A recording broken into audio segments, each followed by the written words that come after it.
When I'm in my zone, I feel like I'm alone. I feel like I'm unknown to the world that's full of clones. My originality's focused on principalities broken. I'm loaning my heart and soul to the game that's scared to pay it back. And failure is a motherfucker. The strength to go on and believing in another sucker who don't see the vision in you. So you gotta work harder times two. Gotta make it do what it do. With the limited sources you have, your dream is still a fine motivation in you and inspire the world to do what you can. If you love it, then fuck it, get through it. Mumble mentality activated. I waited for so long, and burdens I've outweighed. When you see me in my zone. When you see me in my zone. God damn, it's so good to be back on Gentleman's Talk. I am one half of your co-host tonight, and I go by the name of DJ Micah B, and I am him on the ones and twos. Man, it feels like it's the return of the king, bro. Like, damn, you was gone for about a month, and now you back. Man, it's nice to have you back. Well, I'm not even back full time. I'm still gonna be, still doing my stuff at work. Still gonna be out a little bit, but man, it just so you're more like you kind of like a guest star right now, honestly. Yeah, I am. Yeah. But I mean, after I want to say after the 3rd week of September, I should be back full time. But in between, I plan on popping up. Hopefully, I can get off early some days to pop up in here. I did do basket to basket once, and I did PVT once because PVT has a late start at like 9 o'clock, which is 7 o'clock moves time. So. Well, when you finally back full time, we're gonna kick off with a round of 32 for best Disney songs. I didn't want to do that without you. Oh, now you're talking. Yeah, but it's the other co-host here, Outlaw, and I'm the work husband of the year, and I got my own co-host back here. I don't. She want to be the star. She don't want to be cold nothing. You just gonna have to sit still and be quiet today, baby. Oh, I love you too. This parents and stuff. I forgot to send you this video I sent GQ, but I'm gonna say it's Tavon's Austin daughter seeing his highlights for the first time. It is like one of the greatest things ever because she doesn't, when you're young and you don't really know what your parents do and you get older and finally understand, because I think she might be like 4 or 5 in the video, but she's watching her dad's highlight for the first time and she's commenting the whole time like, hey, who is that? He's fast. And then she finally realized that was her dad. And it's such a beautiful exchange. That's got to be a wonderful moment, man, because I feel like a lot of us, when we were kids, we really didn't understand what our parents did. We just know that they left and went to work and came back home tired and didn't want to deal with us. Yeah, I mean, my daughter, she sees what I do. I work from home, 3 days out of the week. So like she'll see me at my desk, like sending emails and answering phone calls. But I highly doubt that she understands the gravity of what I do. And that's okay. Right. But absolutely. I feel like it's important for, you remember when we was kids, man, we had those, what was it? What it was like the bring your parent to school day where they talk about their jobs and all that. What was it called? Career Day. That's it. Hey, Nick, what's going on, brother? What's up, man? That's my boy since high school, dog. Nick cool as hell. I mean, there are some professions that, nowadays I wouldn't want to hear about on Career Day. Some of these women out here, maybe some men too, they got an OF page, and we're not gonna talk about that in front of the class. Oh, see, look. I found a video on YouTube because it was really on Facebook when I seen it, but I found on YouTube. I want you to watch this and get your reaction.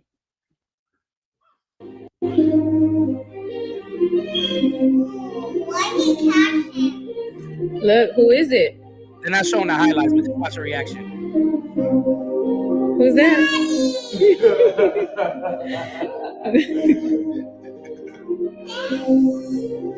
You like to watch your daddy?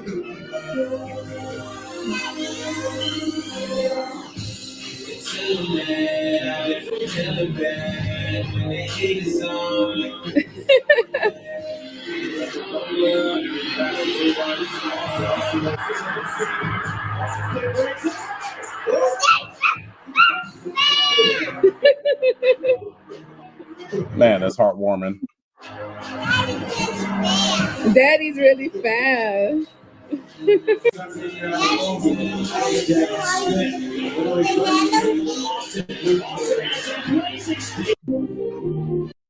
Bro, I thought this video was so dope when I watched it. I thought the video, I said, can you imagine having your kid and showing them that you were a star doing something they had never seen the highlights before, and that's how they react when they finally see it. Oh man, that's dope. And I kind of think about, like what if like you're the greatest of all time, somebody like a LeBron, and your kids get to grow up watching, how incredible you are, and then you What's up, actually Jess? you end up in the league and you're not as good as your dad, but you still up there with your dad. I'm not trying to throw shade at Bronny. Yeah, it's got to be a good feeling to play with your dad though, to follow in his footsteps. That's only happened a couple of times in sports history. Like I know in baseball it's happened, and I want to say in hockey. Bro, baseball has the most rare moment ever. You got Ken Griffey Sr. and Ken Griffey Jr. I don't know if everybody has ever seen this highlight, but I think it was like in '89, which was before we were born. But there's a video clip. Ken Griffey Sr. hits a home run, like crushes it, absolutely crushes the home run. And Ken Griffey Jr. bats immediately after and crushes it even further. And all you see is his dad put his head down, shaking his head and laughing. And it literally just looks like this boy of mine here. He just can't let me live. My brother Rod, what's going on? Brother Rod, man. Mr. Gent. Missing everybody today. Now that we're in sports and in football, I think this is a great segue, as your brother would say, to talk about this Kirk Cousins birthday list. For those of you that don't know, Kirk Cousins had a birthday this past week, and they let Kirk Cousins do the track list at practice, and Kirk Cousins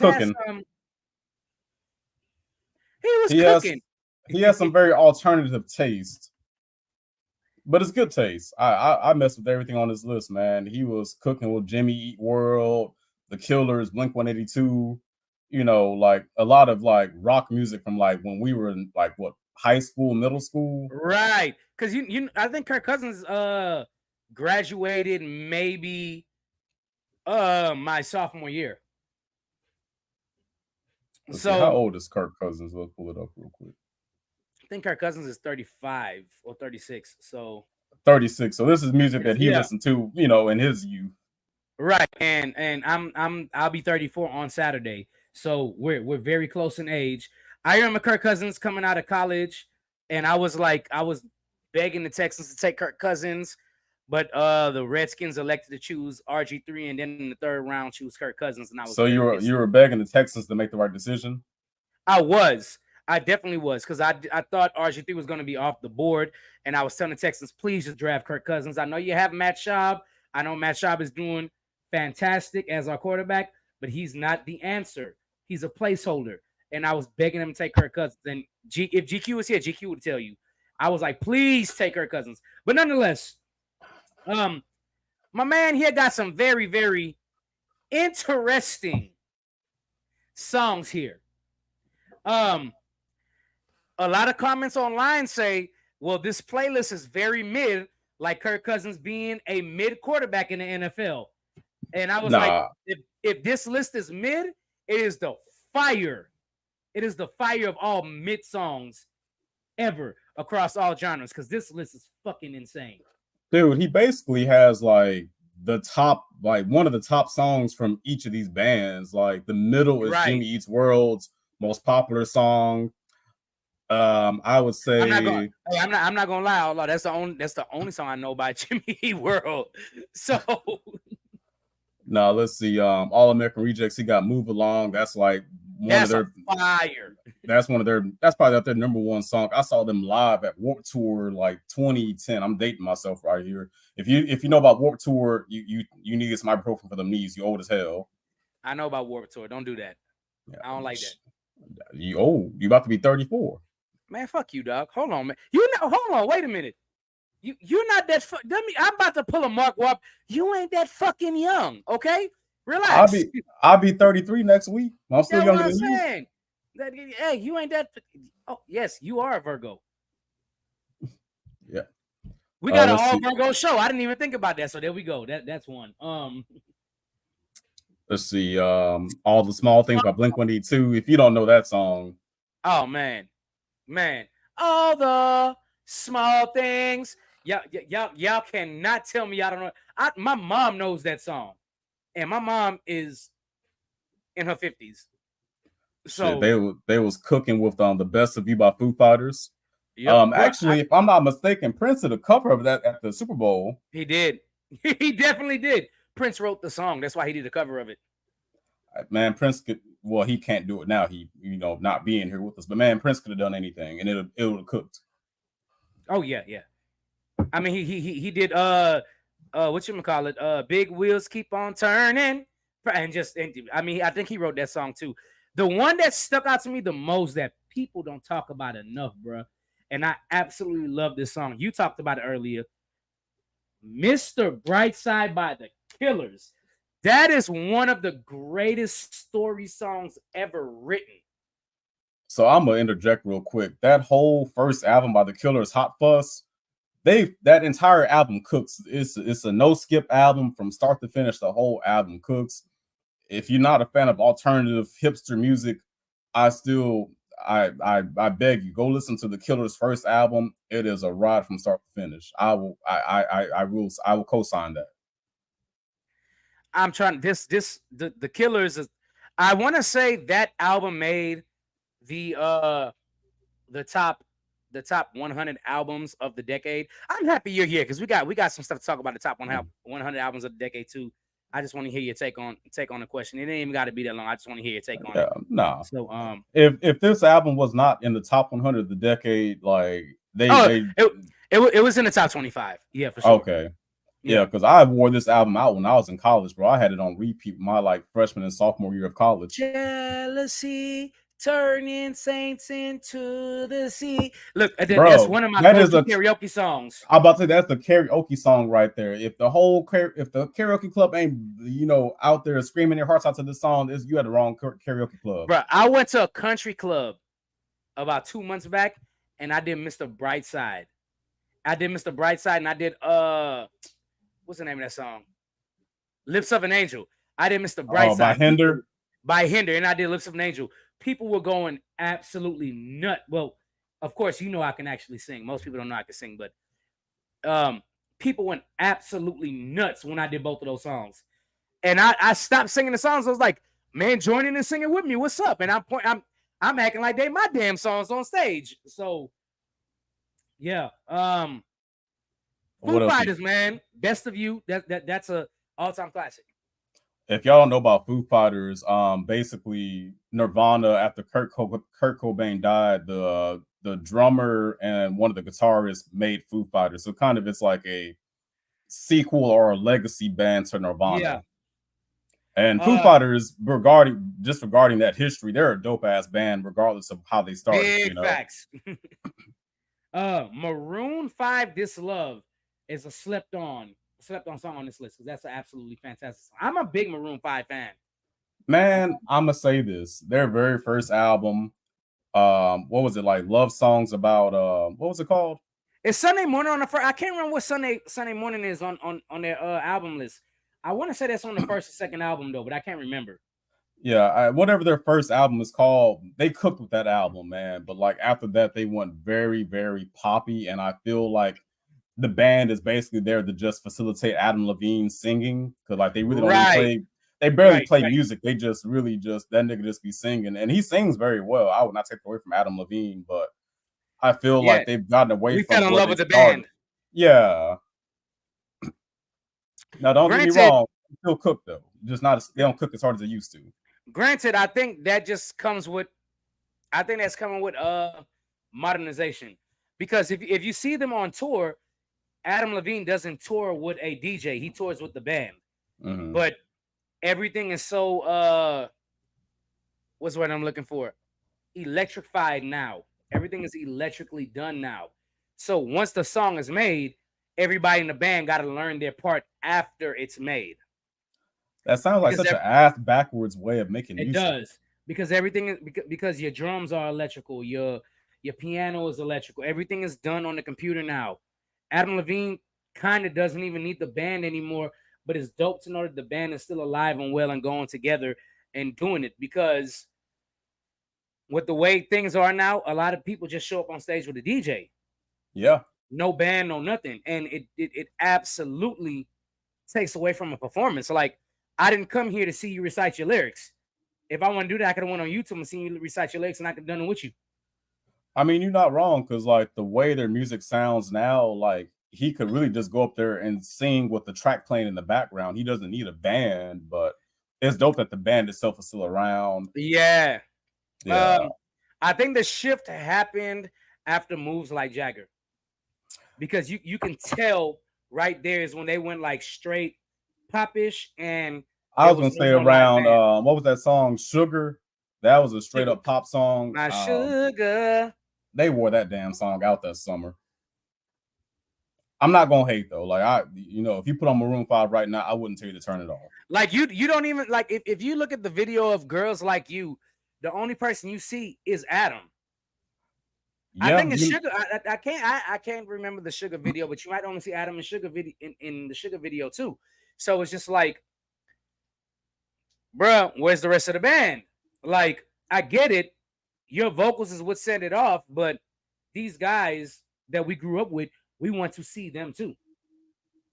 Yeah. Now, if they all have some kind of agreement where they just don't want to bring out all the instruments and stuff to be in the video and things like that, I get it. But I don't have no information on that. So you gotta think about it, man. And most bands, like 90% of bands, the lead singer is the face of the band. Very, very seldomly is the lead singer like not the mascot of the band. Like I'm trying to think of like instances where like the lead singer is like not the most popular dude in the band. I mean, listen, that's a good point.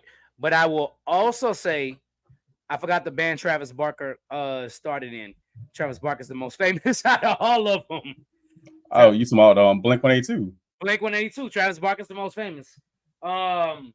Yeah, he definitely made a persona for himself that, like, I'm not gonna say it eclipsed Blink 182 because all three of them are great in their own right. But if you think about Blink 182, you're gonna think about the drummer covered in tattoos.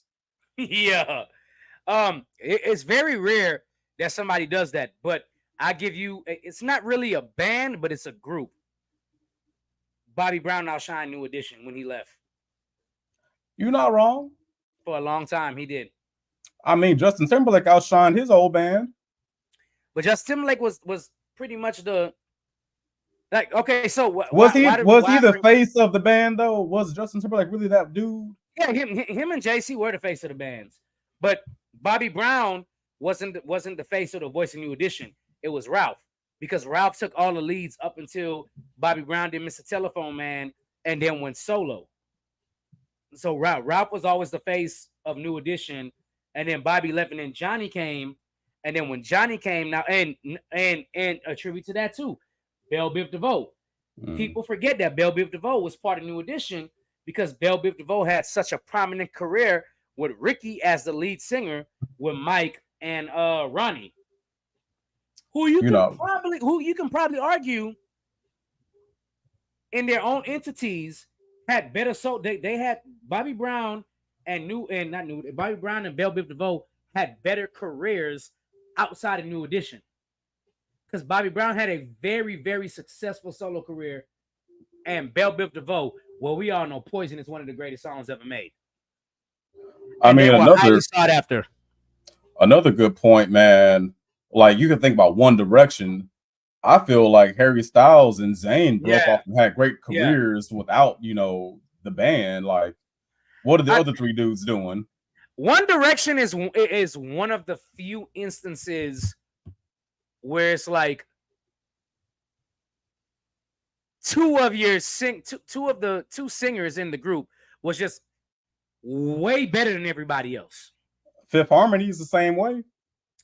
Oh yeah, because whatchamacallit, what's the black girl?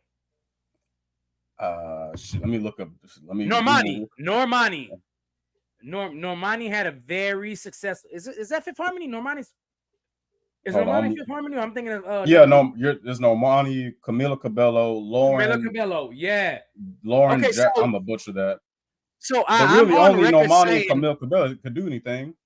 I've always been on record saying that Belle Biv DeVoe is probably the best group ever because of their solo careers.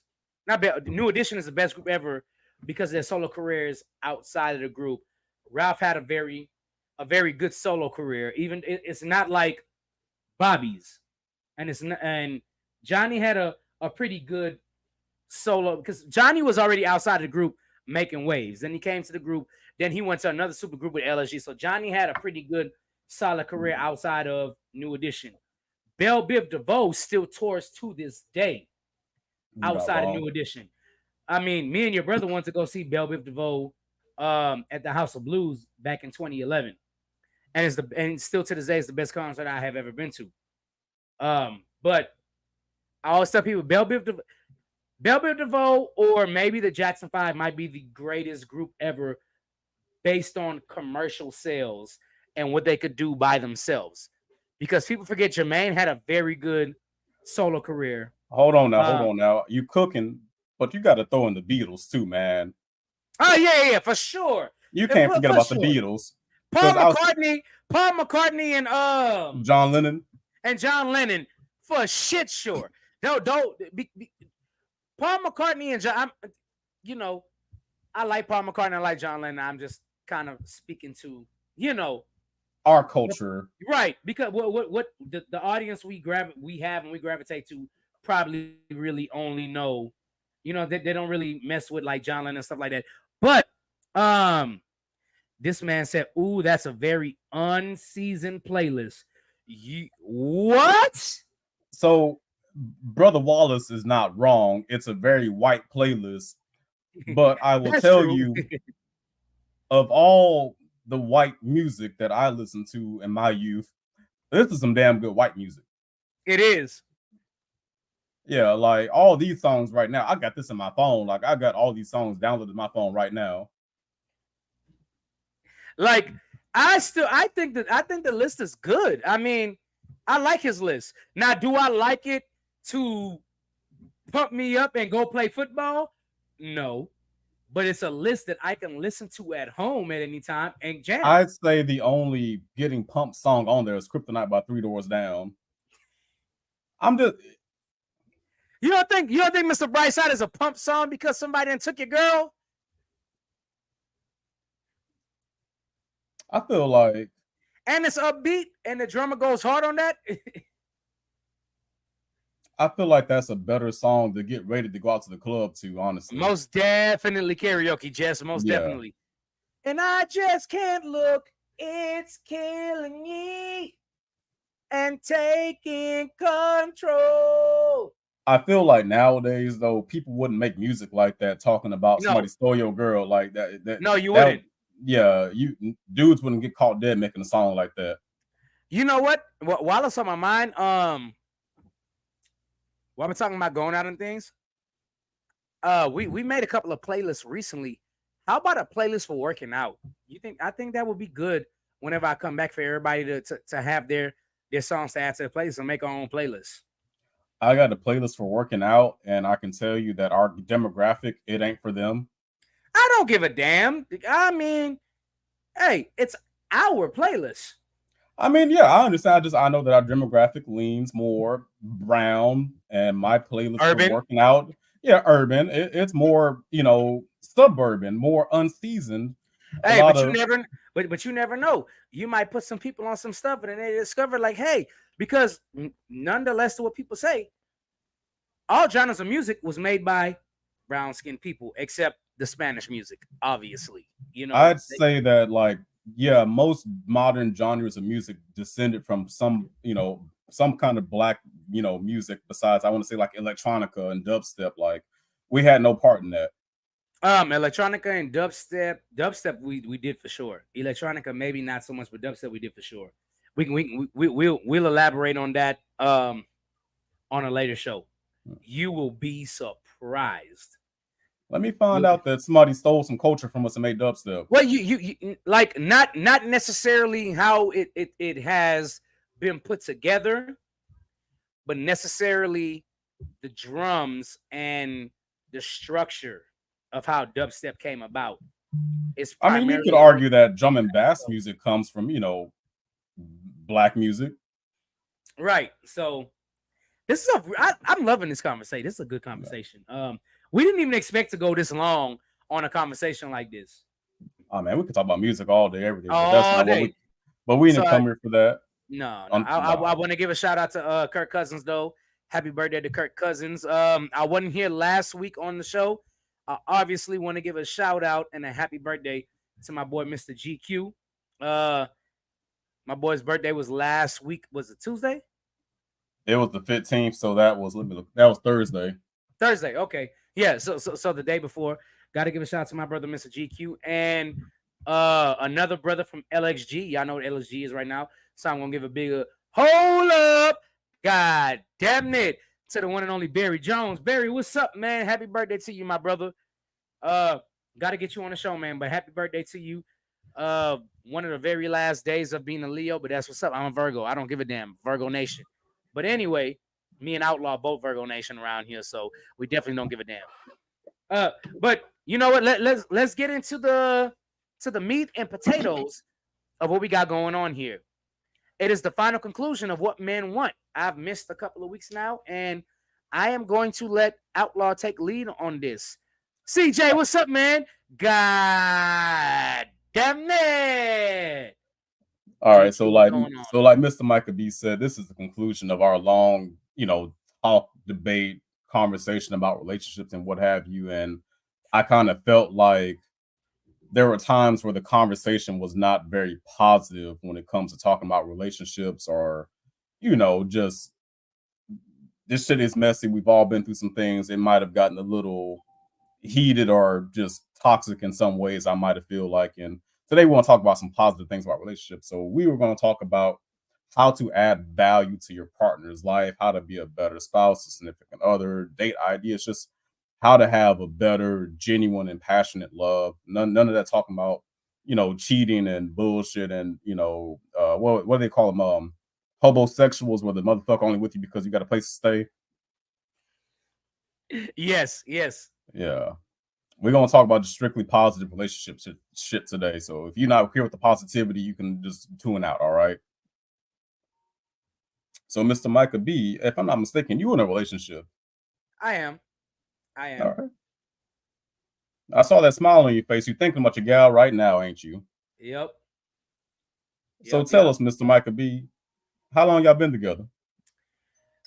We have been together since January up. Barry, I just gave you a shout out, man. I just gave Barry a shout out. Happy birthday, my brother. I know your birthday is tomorrow and it's a day early, but happy birthday, my dog. I never forget your birthday.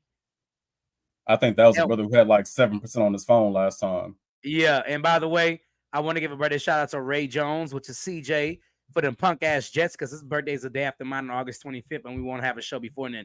So happy birthday to you, dude. Happy birthday to you, my dog, for sure. I appreciate that, man. I appreciate it. That's one of the realest brothers you'll ever meet. But yes, I am in a relationship. I've been in my relationship since January of 2023, which is now a year and 7 months.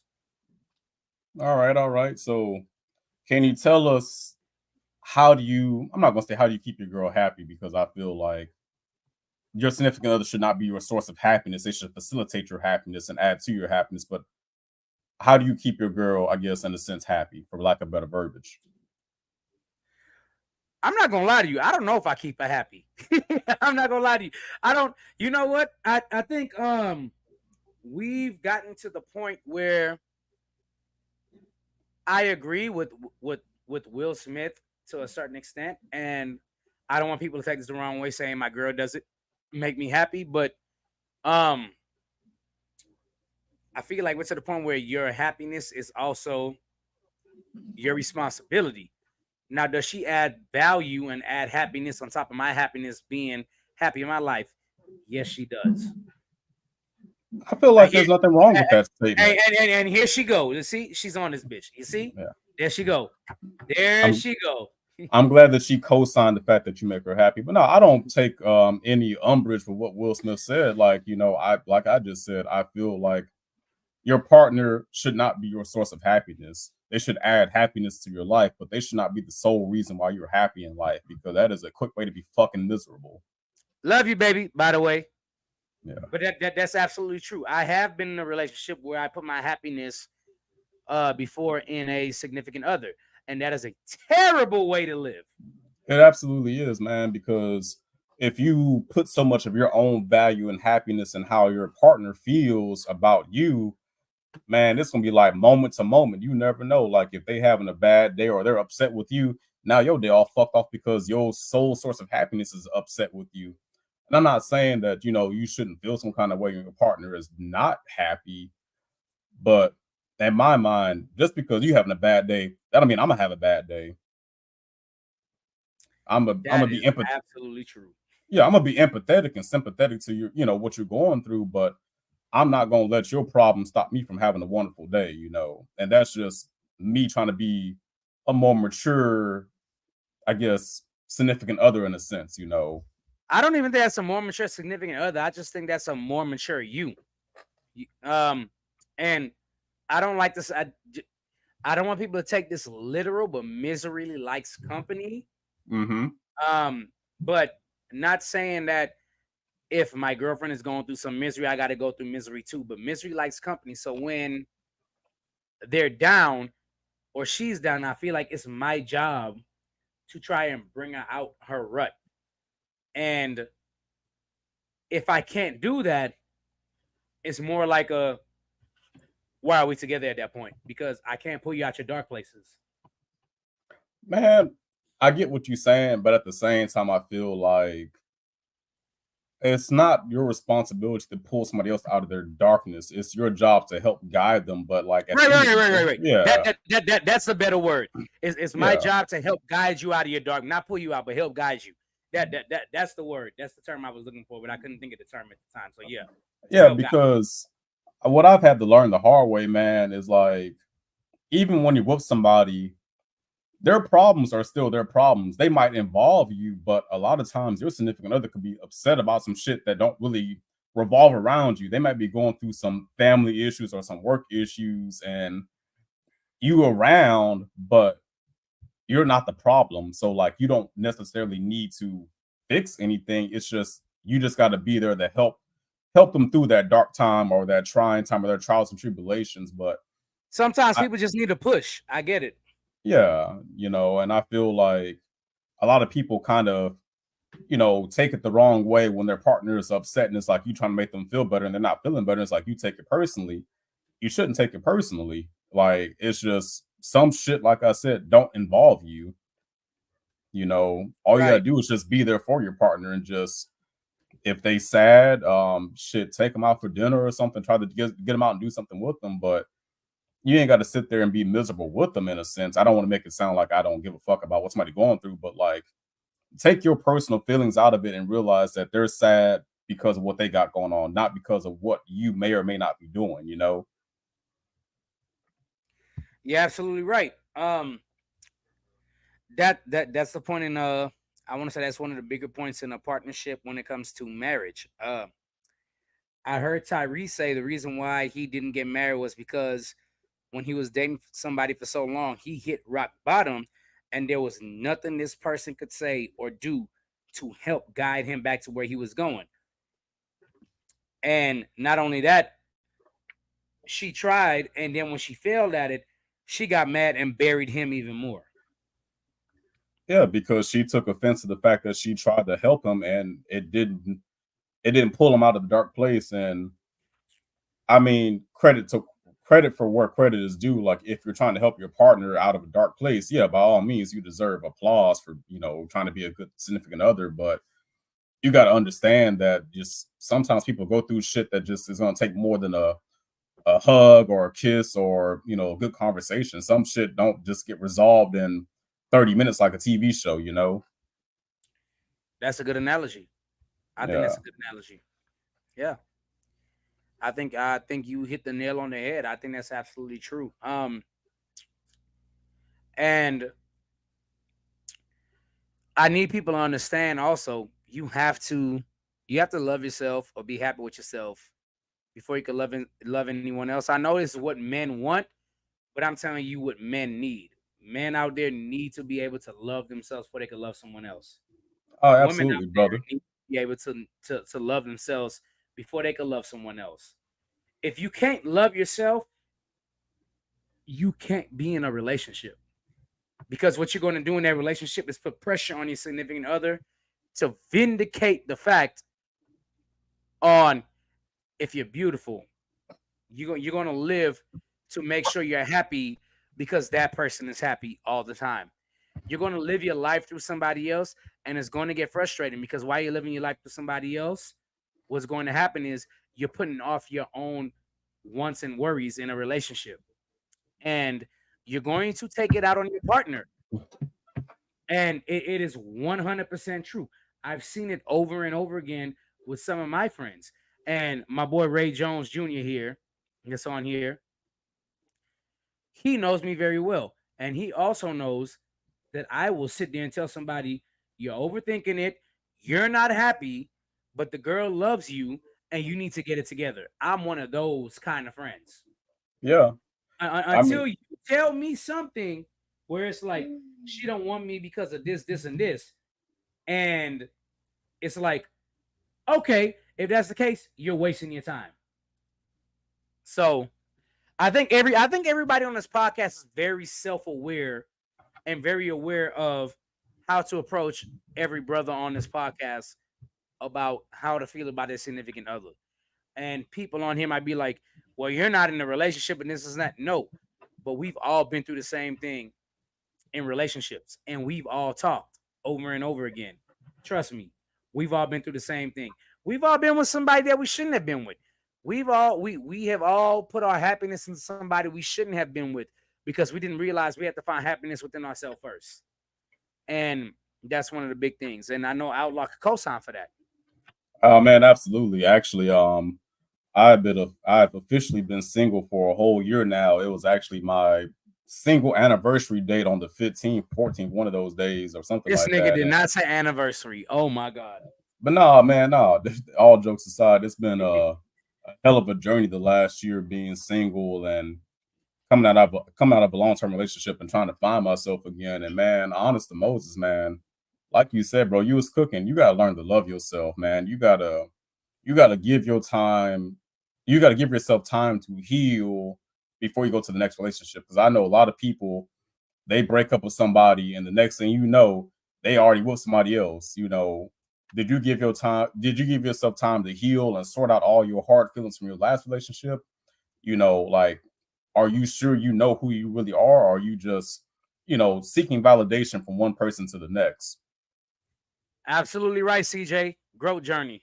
Yeah, you gotta go on that growth journey. You gotta have some really uncomfortable and fucked up dark days by yourself. You might feel fucking miserable in your room by yourself, but you need to have And them you know what? days.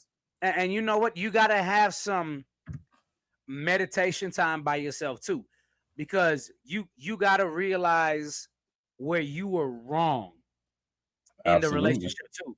And if you don't realize where you were wrong, you're going to do it again in the next relationship. So you definitely have to realize where you were wrong.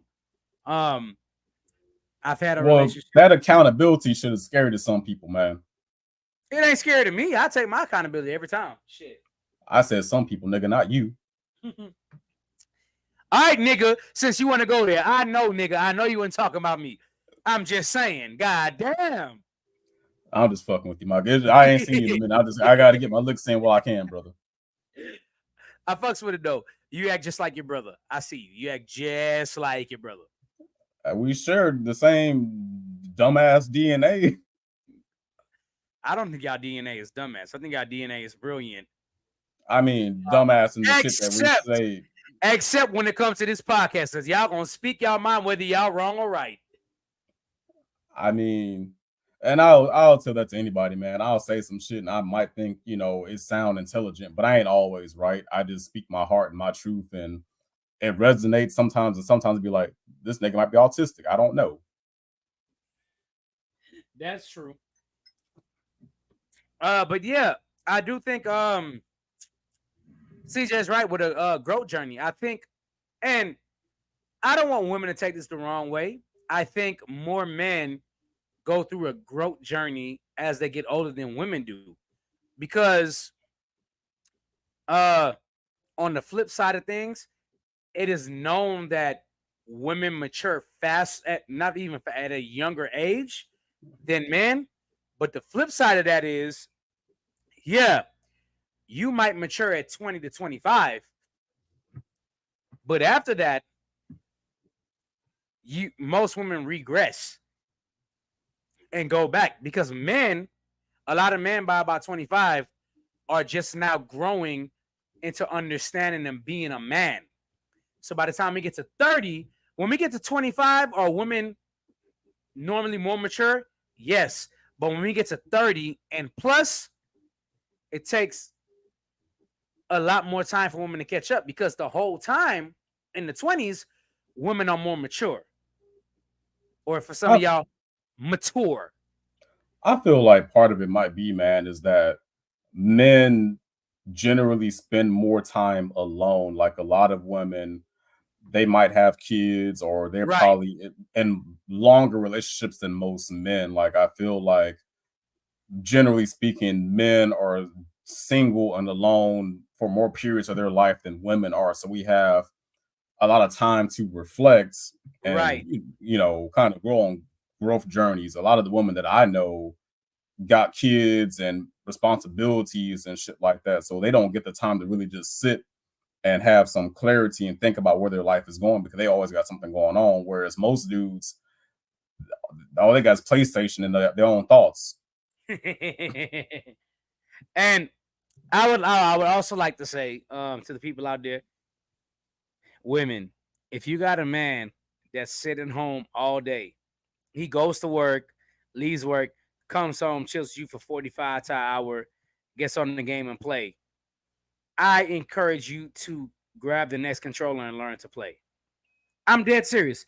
I encourage you to because at the end of the day, you're not worried about where this man is. You're not worried about if he's out late, this and that. You see him in front of you, and it's just a way to ease his mind. He knows how you ease your mind, whether it's take you out on a date, where you take it to the park, we go walk or whatever, this and that. But one thing I will say to ease a brother's mind, especially somebody like me, Outlaw GQ, just come sit in the room and come sit in the room with us when we're playing games. You know what I'm saying? If you're sitting there, it's not like we're definitely not going to zone you out. We're going to keep talking to you because we realize even though you don't like games and you don't play games, you're still there. And we are still here and we're spending time together. So yes, I don't mind muting my mic to talk to my girlfriend if she's sitting there next to me playing games. I'm pretty sure Outlaw wouldn't mind it. GQ wouldn't mind it. None of us would mind that. I'll tell you, I'll say this as a segue, man. Ladies, you ain't gotta learn how to play Call of Duty, but we can hop on some Mario Kart together. Oh, for sure. I'm Yeah, gonna kick your ass, but you can hop on. yeah. Like I don't think there's anything wrong with finding games that y'all both can enjoy. Like some most Mario games these days are fucking 2, 3, 4 player. Shit. Mario Party. Hey, Mario Kart. That's how you start a fight, though. That's how you No, start a fight. no. How you start a fight is Smash Brothers. We're not gonna talk about that one. We're gonna hurt some feelings. But no, I feel I like was I was already ready to kick your ass when you beat me in Capcom versus Marvel because you beat me perfect twice, and I was very, very, very pissed off. I was like, I'm about to fuck this dude up, man. This don't even make no sense. man, when it comes to fighting games, I'm that dude. Everybody got something they're good at, man. This brother cooking, man. I feel like to this brother point though, like there's nothing wrong with like being in the house together and not being in the same room. Like, some folks just need their alone time. Right. Like I'm gonna We could come up we to could you, be on slap you separate on your sides. ass, and kiss you, give you a kiss and grab that booty one time, and I'll leave you alone until you want, some company. Not if you beat me in Mortal Kombat though. We got beef. If you let your old lady beat you at Mortal Kombat, brother, you just bad at the game.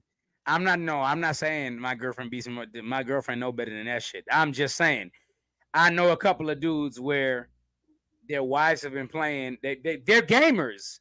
They are gamers, and they kick their ass in Tekken, Mortal Kombat, Street Fighter. They are nice, bro. They're nice.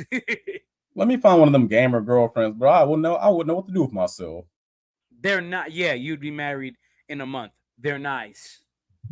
I'm not even in a rush to be with nobody, but I've been enjoying my peace, and I do want to eventually find, the right woman. But at the same time, I'm enjoying life how it is. But I'm trying to make myself a better me for the next You woman. see this shit, Cap, or what? You ain't beat me in shit, and you talking about Cap. Stop it. There you CJ. go. CJ, let me tell you something, dog. If Tanisha over there beating you, I'm not gonna let you live it down, dog. I'm not gonna lie to you. But more importantly, to my girlfriend, who is on the podcast right now, Cap, Cap, you ain't beat me in shit yet. Don't do that. I was going to speak to the fellas on this one, man. I know that sometimes the interests that women have are just beyond what we're interested in, man. But I don't think there's anything wrong with sitting down with your girl and watching her reality TV shows with her. Just act like you fucking interested every now and then. Kind of get involved, kind of get engaged. What do women watch these days? Goddamn real wives of fuck. I don't fucking know. I got lucky. Let me tell y'all why I got lucky. My girlfriend don't be into reality TV shows. I am very, very, very lucky. Well, for the brothers out there who is unlucky and got to sit through, what was that show where motherfuckers would get married after like one date or something like that? It was on Netflix, I think. I don't know. There's so many goddamn goofy ass shows out there, but they probably think that us playing video games is goofy as hell, bro. But at the same time, just learn to enjoy what they enjoy to some extent, so y'all can have something. Excuse me, real quick. I am telling you the truth. I haven't lost to her, and she knows better. So you stop that nonsense. You lost. That's your fault. I have not lost to my girlfriend yet. My girlfriend don't really play games either, though. She'll play every now and then just because I'm playing it, but she hasn't. She don't really play games like that. If she play games, she play arcade games. So if she get a higher score than me, that's fine. But as far as fighting games and shit like that, never will she beat me, ever. No. Actually, but I'm gonna speak on that arcade game stuff, man. Honestly, some of the funnest dates I've ever had is going to main event and just talking shit and seeing who can beat each other at fucking air hockey or basketball or Time Crisis. Like Time Crisis is so much fun, man. Yeah, skee ball, man. I feel like I'm kicking her ass skee ball. She ain't beating me. I feel like going on those kind of dates is like a lost art. Like I feel like so many people are just so quick to be like, let's go just have dinner and a movie. Like what happened to the fun shit? Right. So for our 1 year anniversary, we were supposed to go to Dugouts, but Dugouts was packed with shit. So we ended up going to, I don't know if you know this place, Whiskey Tavern. I've heard of it. It's over by Baybrook, and I think you should take a date there. Whiskey Tavern Kitchen is pretty good, and it's at Baybrook Mall. And then we went to Dave and Buster's, and we had a fucking time, bro. We had a blast. The amount of money I spent that night might be ungodly, but we had a blast, bro. Next time we're going to Cidercade though, for shit sure. Cidercade on the weekends, man, it's too damn packed in there. But if you go on a weekday, it's nice.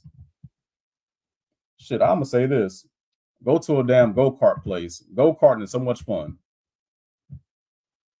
Yeah, I plan on doing shit. My girlfriend on here. She know now. Yeah, I plan on doing that pretty soon. But she gonna be mad because I'm gonna win and she can't drive. So that's the next thing. She can't drive, so I'm a smoker. But back to the final conclusion of what men want, though. Bruh, what do you think, Outlaw? I mean, what haven't you said in the past couple of weeks that you think you should say about what men want? Man, this one is kind of something I've been thinking about, and like I don't know how to address it because it might piss some people off, it might not, but fuck it, we here.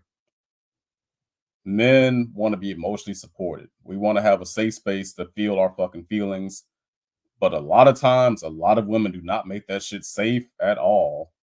At all, at all. And I guess we could talk about how to make it a safer place for men to talk about their feelings. Like what could women do to make men feel better about, having emotions and shit.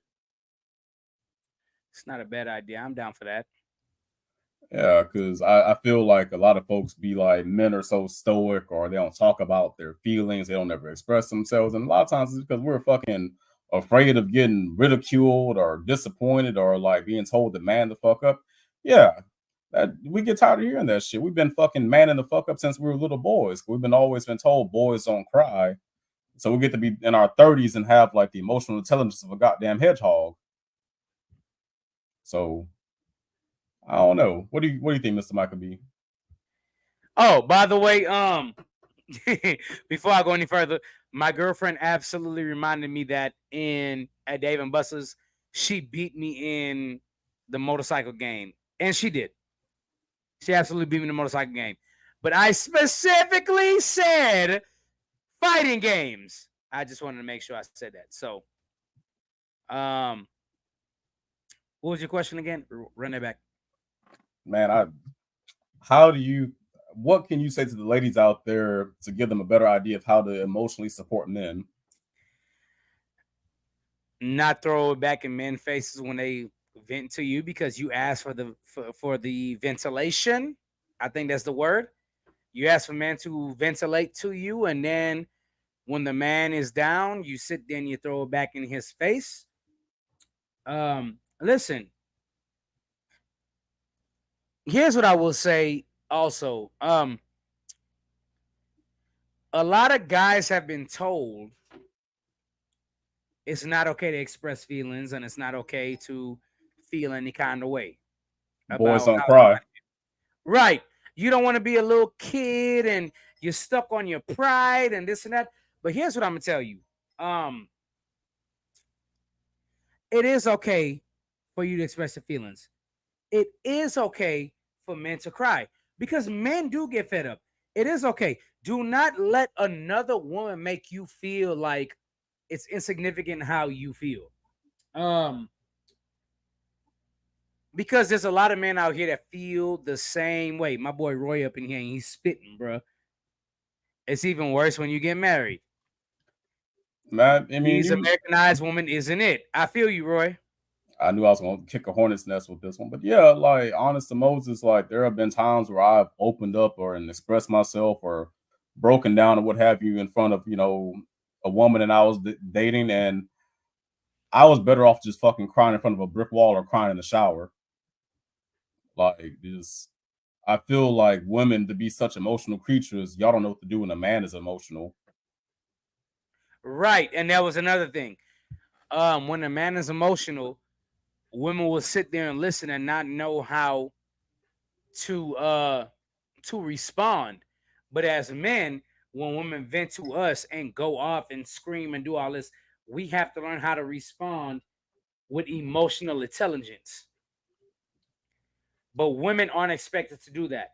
So if you vent to your woman, you're not a real man. And the reason why you're not a real man is because her friends are over there pumping her head up, telling her he can't do this and that, and they feel like you're sassy if you're going through something mentally. Yeah, like the amount of times I've seen dudes break down and cry in front of their girls, and their girls are just sitting there like unfazed, unbothered. It's like I feel like that's the quickest way to tell a man that you don't give a fuck about him is like when the man is going through it and you don't know what to fucking do, or you don't care to do anything. And it's like, how do you come back from that? Because I feel like with men, we gotta bottle up our emotions and just keep it 100 all the time, and that's just not realistic. This man Micah done went off the call. But ladies, I'll just say this: like, just let your man vent to you every now and then. Just make it a safe space. Tell him it's going to be all right to kind of have these feelings, and you ain't got to have all the answers to our problems. I don't want that. That's unrealistic. But just let it be known to your man that they can come to you with what they're going through, and they don't have to just bottle it up all the time. Because if we start talking to other people about our problems, you're gonna feel some kind of way about that. And if I said anything wrong, y'all can please correct me in the chat. You know, we're here to have a debate about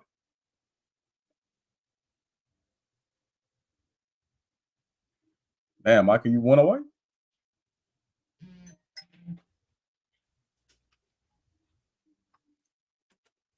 But other than that, man, that's really all I can say that I want from a woman. I feel like that's really just it. It's just being able to provide, a safe space for emotions. I feel like that's the only thing that I didn't touch on in the last two conversations about it.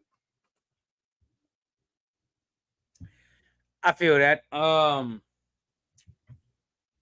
So I think I pretty much summarized most of the what men want in this final conclusion. I know I missed a lot in between, but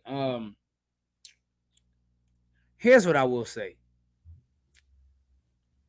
I got lucky with my girlfriend because I know what my girlfriend wants, and my girlfriend knows exactly what I want, and we've been together for quite some time now. But hold, I didn't see this. Hold on, I want to put this here. Us growing up, we were always taught how to treat a woman, how to cater to them. White girls growing up is taught what a man can financially do for them. That's interesting light because I would argue for most of this thing, it's the opposite way. Now, I would argue it's opposite. Hmm.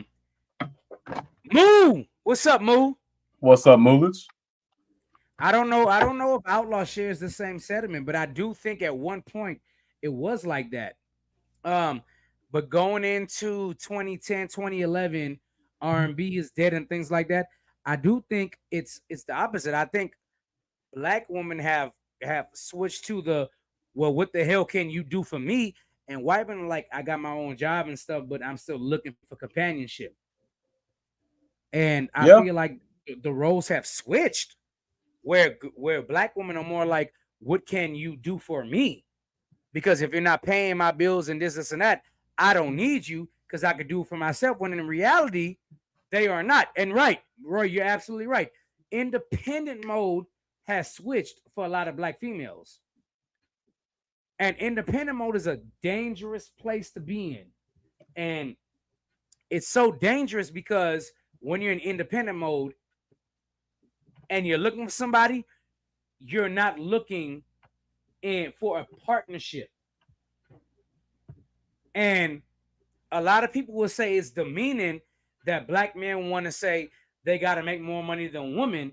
But on the flip side of it, and Outlaw, you will attest to this, more times than not, when a black woman is making more money, what is exactly is going to happen?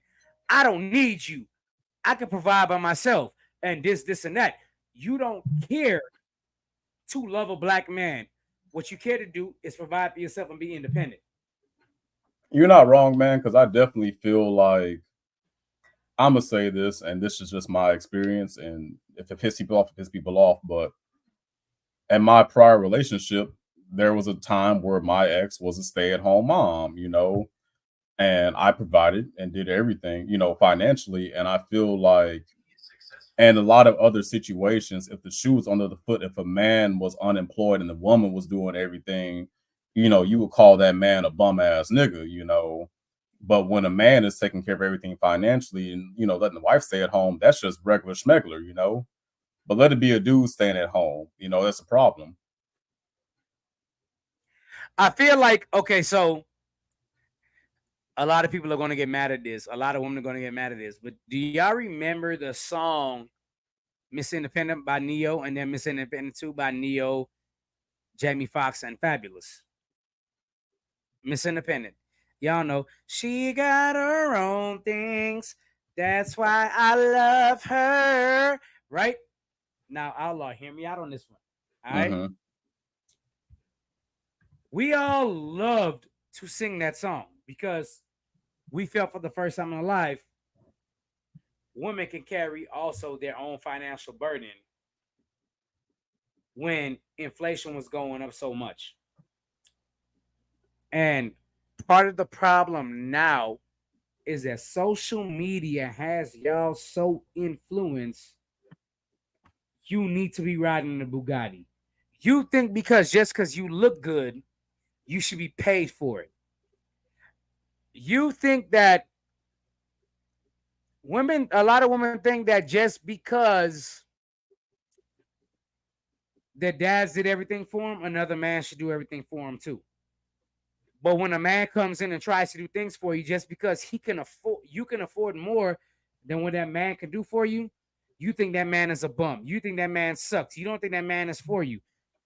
Y'all have lost your minds, and that's exactly why most of you end up with the person you end up with.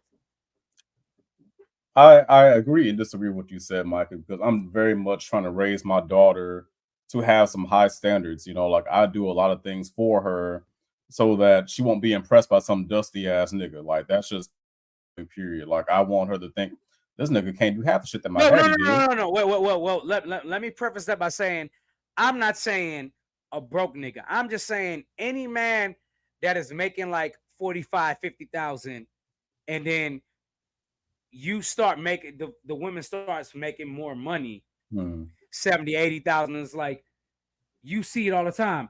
You're not even worth me dating you because you're out of my financial bracket. But if a man dates a woman now and he moves up and the woman is making 40,000 a year and the man moves to 100, 80,000, 90,000, this and that, a man should be expected not to move on from the person he is with. Yeah, I absolutely. I feel like, salary. and a lot of times men date downwards when it comes to finances. I, Right. yeah, like I feel like it's not unusual for a man to make, more than a woman, and that's just kind of how it is. But like for a woman to make double what a dude makes, and she's still with that guy, people gonna talk and say some goofy ass shit like, "Why you with this broke ass nigga?" Like, like it. I feel like there's a double sided. It's Right. It's a double hypocritical. standard. Yeah.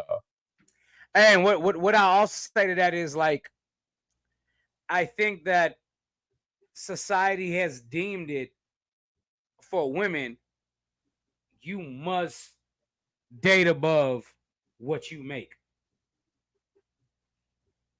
And they've made it to the point where it's like, okay, let's just say for instance, I start dating a woman. She wants to be a lawyer. We're together 2-3 years.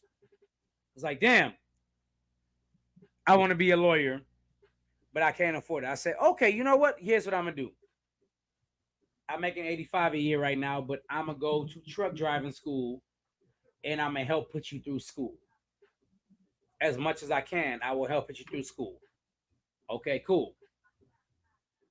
The woman goes to school, the guy is a truck driver. Now the woman goes to school to be a lawyer and comes back after she graduated the bar. Now she's the point where she's making 225,000, 300,000 a year, and the guy is making 100,000 a year. The attitude that women get is what dooms relationships most of the times.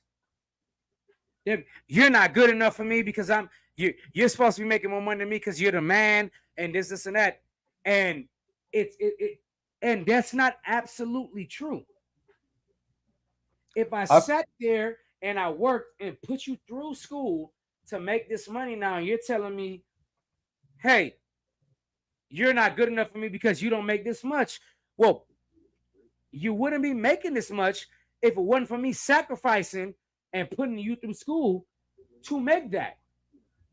I mean, that's actually a good example, Micah, but I feel like I've seen that where it works, where like one partner will put the other through school, Well, and then yeah, that no, partner, no, no. yeah, To be fair, I've seen it on both ways. I have. yeah, I've So seen it work out. I've seen it also not work out. But I feel like if you got a true and genuine partnership, you should have that conversation where it's like, hey, and it shouldn't baby, matter. yeah, I'm gonna put you through school. You're gonna make more money, and when you start making more money, it's time for me to go back to school, and you're gonna help me out. Like I feel like that is a value added, kind of relationship where y'all helping each Okay, other get to the next level. so let me ask you a question then, right? Just based on what you just said. If the guy or the man after putting the wife through school is truly happy with doing what he does at his job, and the woman still feels she should be dating somebody that's making more money than her, even though the guy is like, "Look, I put you through school. I love this job. This is what I want to do. I'll eventually start making more money, but right now I'm not making more money than you." A lot of women still bow out and leave that man because they like, "Hey, you're not making more than me. You're not making as much as me, and I'm out," because I've seen it over and over again. You know what? You're not wrong, but I'm gonna say this. I feel like there's nothing wrong. I'm gonna say two things. I feel like there's nothing wrong with staying at where you're at with your job if it's paying the bills and if you're if you're comfortable where you're at financially and as a professional. But I feel like people need to have a growth mindset. You don't want to get stagnant because there are plenty of people out there who have jobs that ain't paying the bills and they don't want to leave for XYZ reason. But I feel like if you have a good, stable job already and your significant other is pushing you to leave to make more money, you got to have a realistic conversation with them because sometimes more money is not, more happiness. It's really not because I've had job offers for more money than what I'm making now, but I would have less freedom or less benefits or this and that. Sometimes more money is not the answer. Yes, you're absolutely right. And if your partner doesn't understand that, then your partner is not for you, and you got to be okay with that. Right. But let's just say you invested 6 years into this person. I'm gonna say this, brother. Just because you don't invested years in somebody does not mean they're the right person for you. No Oh matter how, yeah. But I will also say that because a lot of women, a lot of women on the flip side of that have the right person from the get go, and I've seen them lose the right person they have from the get go. I've seen them lose it over and over again I because you feel start like in general, women do have that the grass is greener on the other side mentality more often than men do. I feel right, and like that's where I wanted. That's why I wanted to get yeah, your and point. this is a very general across the board statement. I know there's plenty of women out there who are not like that, but I'm just saying I feel like women more so than men are not content to be where they're at and they will always think about upgrading and trying to find better, and you're only going to find maybe incremental better in certain aspects. But like I said in the last show, you're never going to find somebody who meets 100% of your wants and needs. What you should find is somebody who meets 80% of your wants and needs and gives you 100% effort to do that, because realistically none of us here can make ourselves 100% happy. If you can't do it your damn self, how can you expect another person to do it for you? That's facts. Yeah. That is So absolute facts. Home. Oh, we gotta. Yeah, man. But you have to find the right woman. These women watching these reality shows, loving hip hop and Tyler Perry skits and believe that's how they're supposed. Right. Right. Right. And as much as it pains me to say that is true, but also on the flip side, there are, and I don't want to take away from the women who are really genuine out here. You know, I don't want to take away from them. If you're making $220,000 a year being a lawyer, but your husband is driving the truck and he's making 150, I'm not gonna lie to you. That's damn near a power couple in America. it really is. And that's where you kind of got to sit back and realize y'all are making more than two or three households combined, in a lot of ways. Because Right. you got to think about what's the median household income in America, like 50,000. Oh the median. How? Let's just go by the median of Texas to purchase a house right now is 289,000. That's the median for Texas to purchase a house right now, 289,000. And if you're making 200,000, and if well, hold on, we got some comments coming in here. I've been married for almost 10 years, and my right wife is ran by money. Okay. Sometimes it's not the woman, it's the man with the BS. Hey, shout out to my boy DJ Baga. And if you don't know about Movements I Radio, which is the station I have been following forever and have played on, make sure you subscribe to Movement Side Radio. We got R&B night. We got the night at the restaurant. We got Caribbean. We got all that. I will post it up on the page, man. If you love Caribbean music, Movement Side Radio is the place for you to go. My boy Molino said 120K. Okay, that's fine. Yeah. So, if I'm making, let's just say I'm making 120K and my girlfriend's making 250. Y'all doing damn good. You're doing damn good. But on the flip side of that, and not saying this straight to my girlfriend because my girlfriend is on here or whatever, but not saying this is right, but most of the time when a woman is making more money than a man, they think it's time for them to upgrade because they don't have they don't have a good enough man to make more money than them. But a man is expected to inherit a broke woman all the time and make her life better.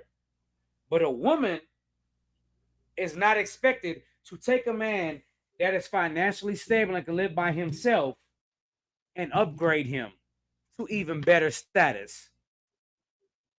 And most women think it's crazy if she makes 225 and this dude makes 100K to upgrade him in their marriage and their whatever. And it's like, okay, I get it because the man is supposed to be the provider, this and that. But when you were at your lowest point and you needed somebody to pay for you to go to school, and that nigga paid for you to go to school, and I mean you start making more money. I've seen it over and over again on Facebook. My boyfriend, he went to school and grinded out for me, and he paid for my school, this and that. But now because I make way more money than him, I think he's out my financial bracket.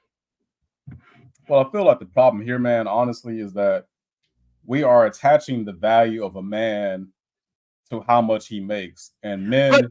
But that's what I'm saying. A lot of women do attach it to that. Yeah, but men, we are more than just how much we make. We are a hell of a lot more than just our paychecks, and I feel like we got to kind of talk about, what we can do besides make money. Like how can you make your partner satisfied outside of making more fucking money? Because honestly, money is not going to make you happier. Like, yes, in some ways, yes, but if your whole partnership is predicated upon how much money somebody is making, you don't have a real relationship. You don't have a genuine partnership. Let me ask you. Let me make a statement. I want you to comment on it. Right? Somebody once said, "If God made man and woman in His perfect image, and women still want to get BBLs, still got to wear makeup, still want to wear fake hair, still want to get lip injections, still want to get ass shots, still want to shave off their eyebrows and get it tattooed on them. If that's what women want to do, a man will never satisfy a superficial woman like that, and that's true. But here's oh my God, hold on, outlaw. We got a special guest up in here. Moo! What's up, Moo? Yo, what up, fellas? How y'all What's living, up, man? Man, we living great, man. Living better now that you here. There we go. Love to hear. Love to hear. I just heard y'all preaching that ghetto gospel up here on this good old streaming platform, and thought I'd jump in here, man. You feel me? That's what I'm talking about, man. Go ahead. Before we yeah, no, I think it's interesting. I think you guys are definitely, like I said, preaching that ghetto gospel. But one thing I've always found interesting is the conversation that surrounds money, right? And it's always interesting that a lot of people want to go to a building that's already built instead of help build it, right? That's a good way of putting it, Moo. That's a very good way of putting it. A lot of people don't like setting the foundation for things. A lot of people don't like putting in the hard work, the dirty work, and reaping the benefits of the hard work later. It means a lot more when you build something, man. You take better care of it. Exactly, especially when you do it with somebody that you love, right? So it's just interesting that you find a lot of people nowadays that are having such disconnects about money when You really don't have to. If you build together and put what you guys are making together, come together, then there's nothing that y'all can't do. But we would rather focus on the, oh well, he can't buy me a Birkin, or he can't put me in a Porsche, so like I gotta go upgrade. And it's like, does he want to though? Are you worth putting it? Are you worth being put in a Bentley? Or are you worth that Birkin bag? Because those bitches is expensive, right? Are you And doing anything to upgrade this man to make him make more money? Exactly, just so he can buy you more stuff. But it's like, at the same time, that doesn't fix him not being irresponsible with his money, because that's how y'all got here, right? Yeah. Oh, well, he bought me the Birkin, he bought me this, and he bought me that. And yeah, sure, that's fine. But what do y'all really need though, right? He bought you this Birkin, but you feel me? That cabinet needs to be fixed in the kitchen because he's not a handyman. He can't fix it. Yeah. And that's why I'm going to say this, man. I'm going to say this. Just because nigga could buy you things don't mean he right for you, because there is so much more to relationship than just motherfuckers buying each other shit. Like, just because you buy me a new PlayStation and I buy you a Birkin bag don't mean that we're happy or right for each other, because there is more to this relationship than just spending money on each other. Bag, by the way. Yeah, like you gotta think about like how compatible y'all are. Like, can y'all lay in bed and laugh about goofy ass shit? Can you stand this motherfucker in 40 fucking years when y'all old and gray? Like, you gotta think about that kind of shit down the line, because like I'm looking at the bigger picture here. You got to find somebody that you want to actually grow old with, not somebody who could fucking like buy you nice shit. Yeah, it's nice to get shit, but can you actually stand to have a conversation with this motherfucker? Can this motherfucker actually make some fucking dinner that's not fucking goddamn hamburger helper? Like Moose said, can this nigga fix a fucking cabinet? He ain't lying. If the fucking sink break, what this nigga gonna do for you? I just want to let everybody out there know, me and Outlaw and Mr. GQ and Mr. Gent and Moo, we can all cook, niggas. So cooking is not added to this situation. Oh, we yeah. all can cook. Real quick on cooking, because all these people, if you can't cook, I'm sorry. You're illiterate. If you can't cook, you can't read, because cooking is literally reading. There's a whole bunch of Granny got a whole bunch of recipes in the book. All you gotta do is read it. She got the measurements. She got everything you need. No, so I'm gonna stop you right there, brother Moo. I'm gonna stop you right there, because down here in the South, Granny can't cook. She ain't got no recipes, man. This is all just passed down by verbal fucking cues. Like Granny. Look though. I got the rebuttal for that though. You ready? Because I was just talking to moms about this, right? I got the rebuttal for that, right? I understand that there's some non-verbal, or there's some verbal traditions that don't necessarily get written down, right? Now, all right, everything that you want to cook in the world, in life, got a recipe. You're right, brother Moob. I'm just saying, like, there's a lot of old. I think I just lost y'all again. I just lost y'all. No, we can hear you. We can hear you.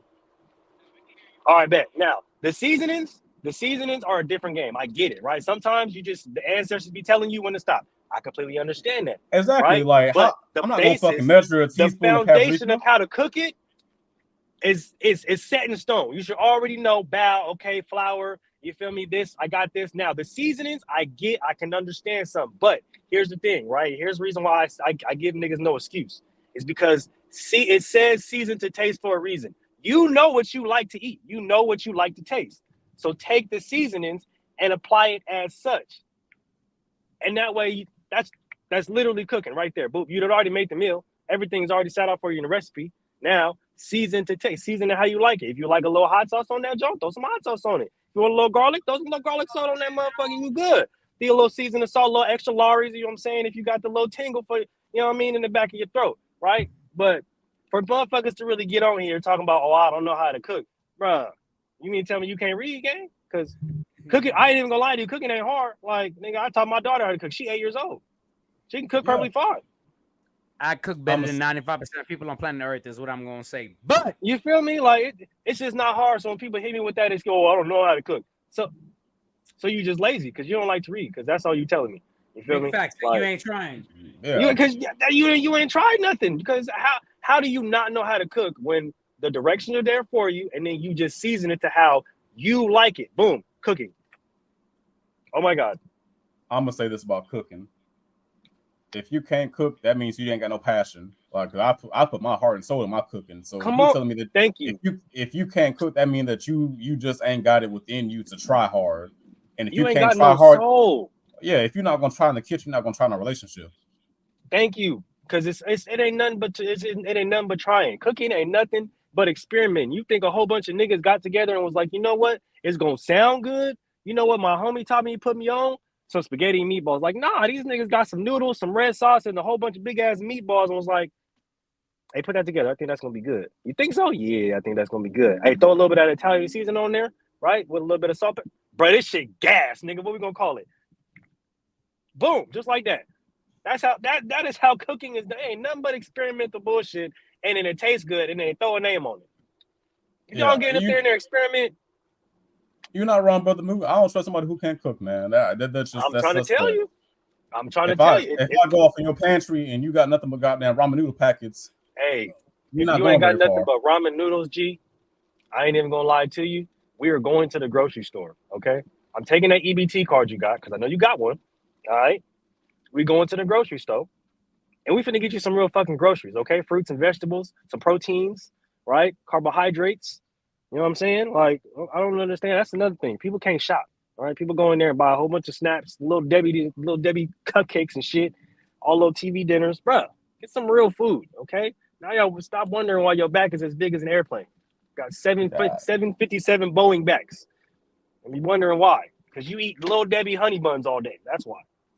Well, it's a brother move point. That's why I'm gonna say this. That's how you add value to your partner. If your partner can't cook, teach them, show them, learn together. Make cooking a goddamn passion for both of y'all. Like, don't let your goddamn significant other be over there fucking warming up goddamn TV dinners with what's the Salisbury steak one? That one do slap though. Hey, I was gonna say that one do go crazy. I ain't even That gonna cap.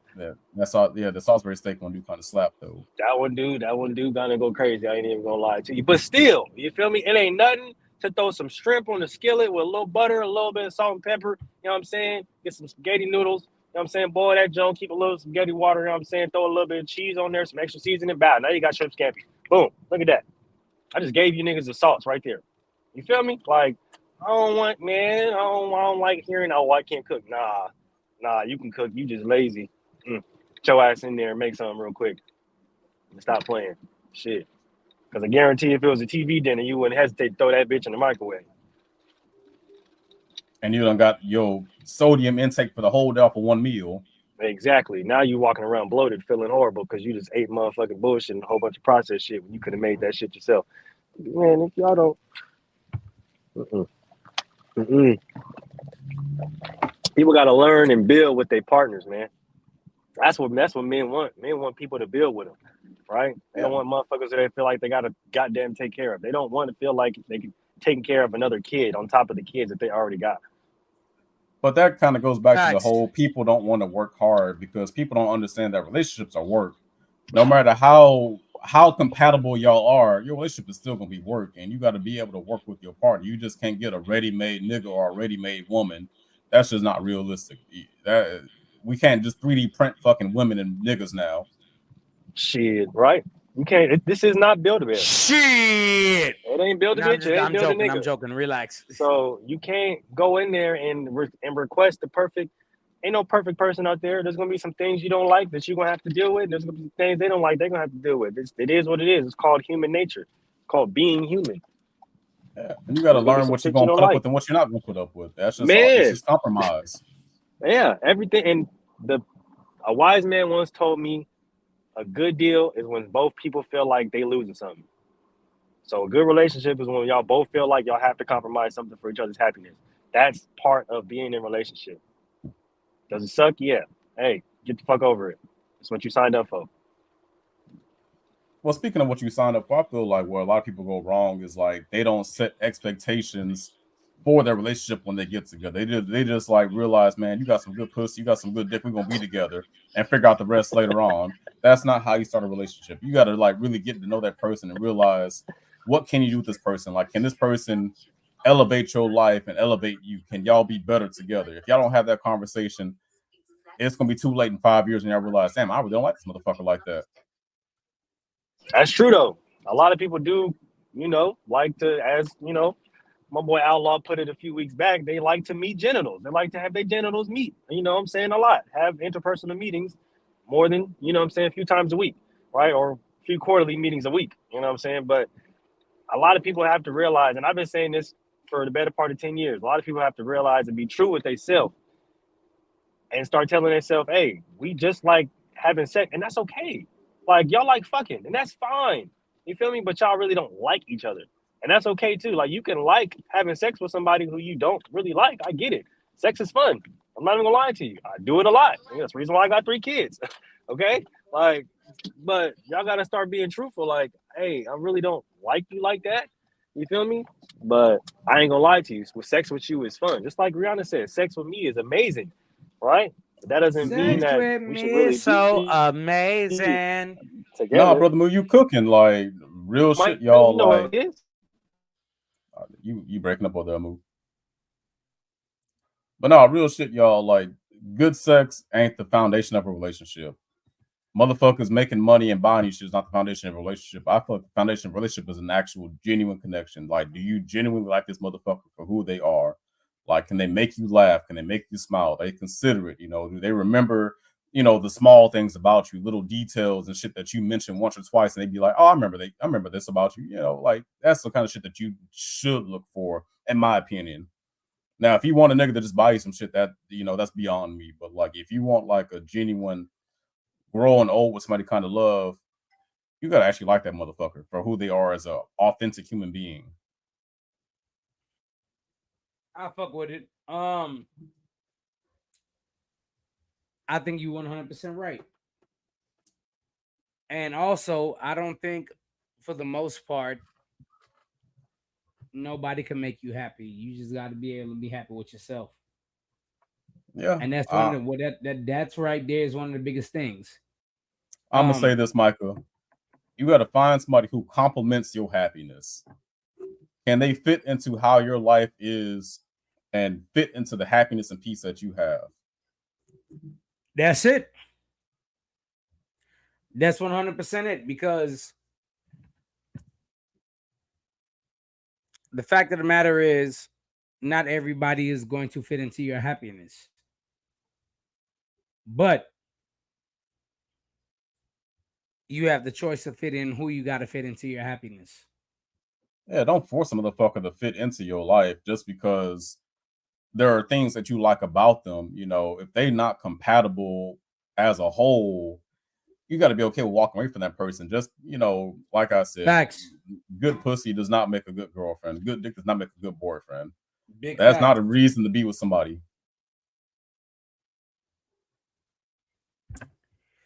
Well, hey, how much time we got left here? We where we at? Shit, it's about Oh it's 9:30. shit! It's just me and you at a hour and 27 minutes, bro. You know what? Look, people are commenting, so let's answer some of these comments before we go. Yeah, because I don't see the comments until you pull them up. Yeah, he right. That women stayed home for a long time and men went out there and worked. That's how it was up until about the 60s, really. Okay, we're not doing insults, bro. Come on.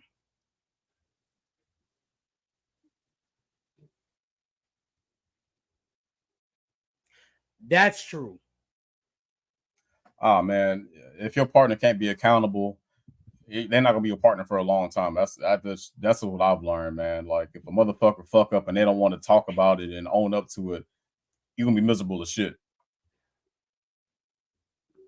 Okay, Arissa, I see you. I see Shout you. out to Arissa, man. I love Arissa. That's my girl, dog. Exactly. If you set the expectation and standard at the beginning, compromise is not an option. As growth continues, that when short-term and long-term goals come into yes, you're absolutely right. Yeah, I mean, go ahead. Being a good man isn't about fitting a certain mold or fitting a certain strict following a strict set of rules. Instead, it involves everybody a set of values and behaviors that reflect integrity, compassion, and strength of character. True. I can cook with that. I can definitely cook with that. Kick me out, try to pop back in. That's a move. No, I mean, to Roderick's point, what makes a good man, and I feel like I'm gonna say some controversial shit. I've seen a lot of women who didn't have a dad trying to tell men what they should be like. Facts. What kind of example do you have if you never had a positive male figure in your life? That's facts. And it goes both ways. Like a lot of dudes talk about what they want out of a woman, and their mom is a piece of shit. Plain and simple. What up, GQ?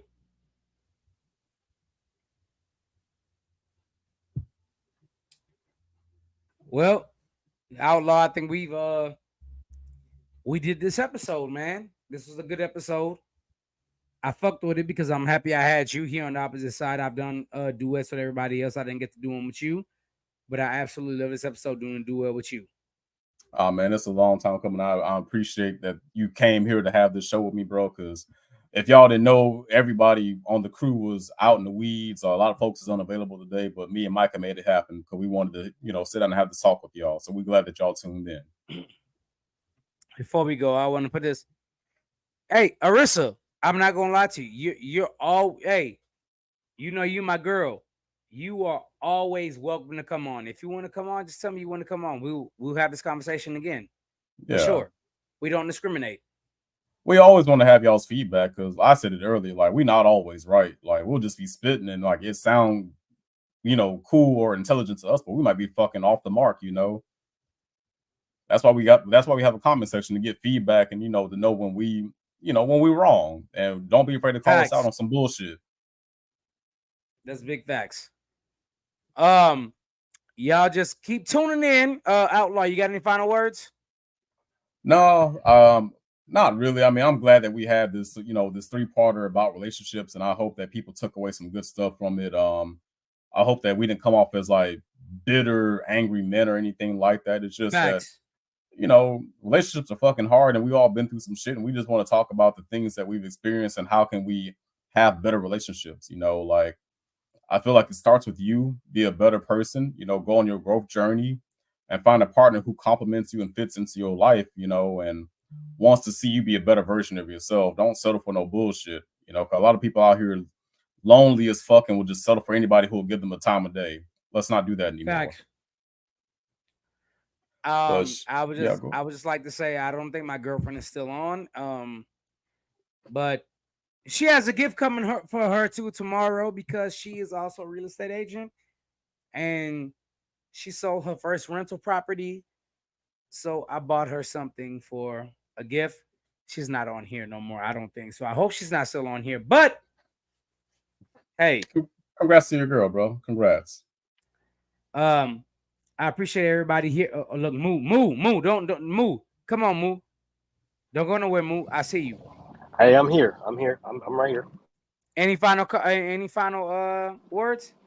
My final thoughts is this. I know a lot of people we're having a lot of people talk about relationships lately, right? And I think I figured out why, right? The world needs love, okay? And the world where a lot of people are trying to be hard, a lot of people are trying to be hard body, a lot of people are trying to act like love doesn't matter. We have a lot of relationship talks. We have a lot of marriage talks. We have a lot of conversations about love. So just seek love and seek understanding, right? Seek communication. I think these conversations are important. I think we need to continue having them. And we need to come to an understanding as not only a community, but as man and woman, right? No matter what race you are, just so that we better understand each other so that people can understand the situation that they get into prior to getting into them. Yeah, that's it. We're going to catch y'all tomorrow. PVT. Make sure y'all tune in. Moo, don't go nowhere. Moo. It's definitely been a great show. Moo, I thank you for jumping in and chiming in. But before we go, I want to have everybody's final thoughts and of course their names. So I don't really have no final thoughts here. I think it was a good conversation. You already know what time it is. I'm your boy DJ Micah B. I'm out for the night.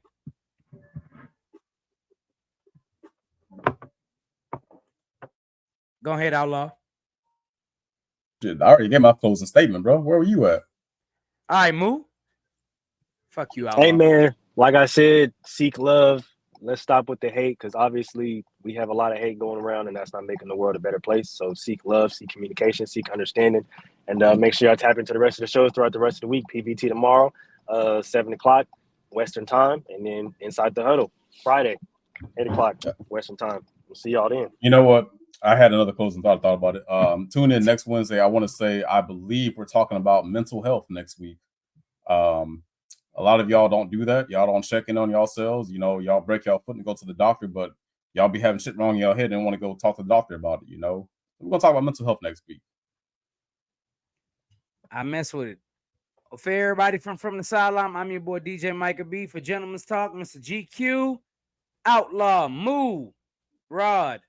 We are out of here, man.